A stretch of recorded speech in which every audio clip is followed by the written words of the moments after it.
I'll tell you what, we can get used to staying here. This view from your foundation overlooking that water is absolutely stunning. Absolutely, yeah, it's gorgeous here. And you know, Elizabeth Arden built this place in 1929. She was a cosmetic pioneer, and she decided that she wanted to do like a women's retreat or a spa. So they had a lot of famous people come up here, like Mimi Eisenhower and Judy Garland. The grounds itself, how many acres do you have that you utilize for all of our veterans?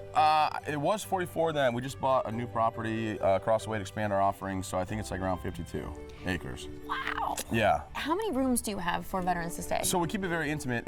Only 8 rooms. We won't expand from that. I don't want any more than 8 families here, not because I don't like people. 8 families helps them connect as a group. It stays small and more private, so. It probably makes them feel more comfortable too, does, right? Well, it does. So we have some rooms set up for like 4 to 5 people, some rooms set up for like 8 people, and then some rooms set up for just really a couple or a couple with an infant. So it's a lot of math actually my staff does to figure out who can come to what week to make sure that the rooms are going to work out for every family coming.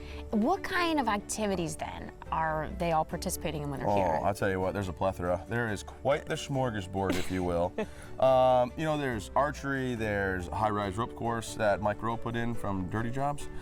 He did that one. We have dog sledding in the wintertime, ice fishing. They got the basketball hoop and they got wheelchair basketball that they have all the people participate in a lot of times, as well as bike riding and hiking. And I mean, there's just tubing and swimming and kayaking and fishing. On the website, there's like 18, but I think there's even more than that.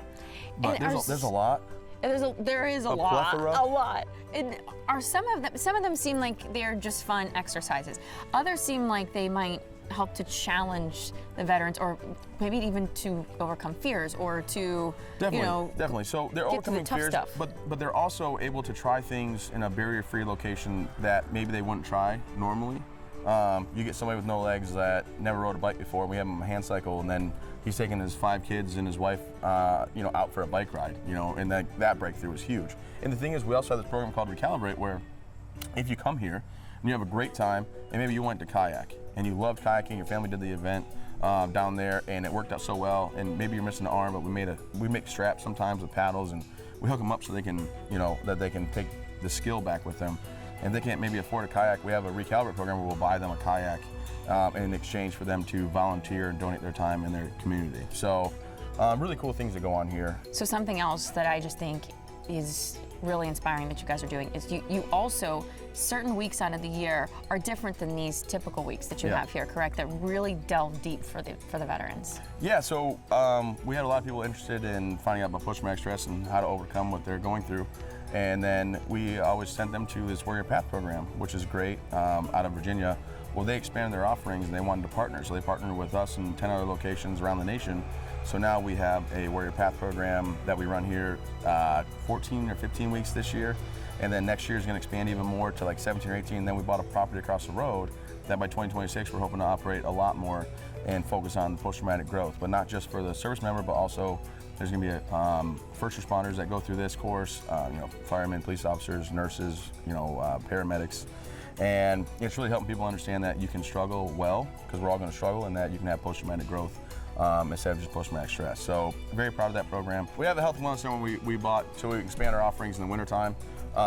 We happen to have one of our first people ever, like probably the first employee ever. Good friend of mine, therapist from Walter Reed that we brought here to come and build this dream with.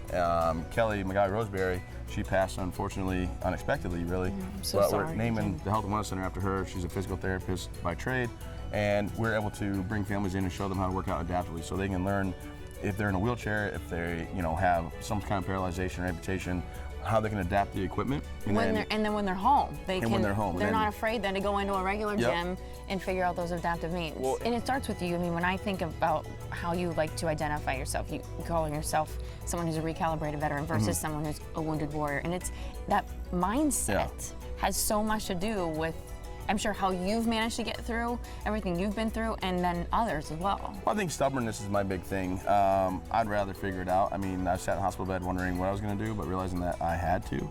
And because I didn't die from my injuries, I might as well get better. So this place blows my mind. I mean, I don't like to sit here and have too much nostalgia all the time, but it's kind of weird because I didn't know what I was going to do, and I never had any background of building something like this. But when you get the right idea with the right people and the right motivation behind it, you can do some pretty incredible things, and that's what we have here with our wonderful staff of volunteers and supporters.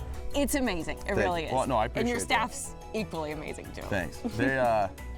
they're told in the meetings that they need to laugh at my jokes. So that's why they seem so chipper. If you start doing dad jokes, I'm walking out of this shop right now. Well, what do you call?